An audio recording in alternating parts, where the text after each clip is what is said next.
সম্মানিত দেশবাসী, আমি cancer specialist doctor S M Sarwar. বিশেষ করে আপনারা জানেন সারা ওয়ার্ল্ডের ডাক্তারদের বক্তব্য ক্যান্সার হলে আনসার নেই, ক্যান্সার হলে আমরা সাময়িকভাবে চিকিৎসা দিয়ে থাকি, একসময় ক্যান্সারে মৃত্যু হয়, এটাই স্বাভাবিক। এবং সারা পৃথিবীর ডাক্তাররা বলে থাকেন ক্যান্সার হলো একটি মরণ বিধি। বিশেষ করে আমি বলি যে ক্যান্সার হলে আনসার নেই, সেই কথার কোনো ভিত্তি নেই। ক্যান্সার সম্পূর্ণরূপে সুস্থ হয়।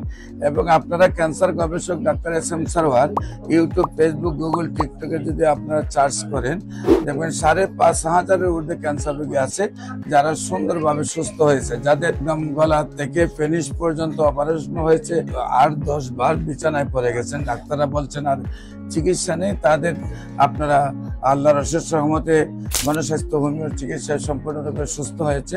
আল্লাহর অশেষ রহমতে আমার চিকিৎসা সম্পূর্ণরূপে সুস্থ হয়েছে। বিশেষ করে আমি বলবো যে ক্যান্সার হলেই আপনার প্রতি মাসে কয়েক লক্ষ টাকা খরচ করতে হবে।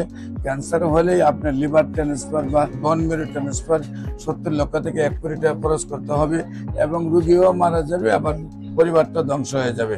এগুলো কোনো প্রয়োজন নাই। আল্লাহর অশেষ রহমতে হোমিও চিকিৎসায় নিয়মিত 4 মাস চিকিৎসা স্থায়ীভাবে সুন্দরভাবে সুস্থ হয়ে যাবে। নিয়মিত 1 বছর চিকিৎসা চালাইতে হবে। যে কোনো প্রয়োজনে স্ক্রিনে দেওয়া নম্বরে যোগাযোগ করুন। ইনশাআল্লাহ আল্লাহর অশেষ রহমতে আপনার যে কোনো ক্যান্সার সুস্থ হবে। সবাইকে ধন্যবাদ। আসসালামু আলাইকুম ওয়া রাহমাতুল্লাহি ওয়া বারাকাতুহু।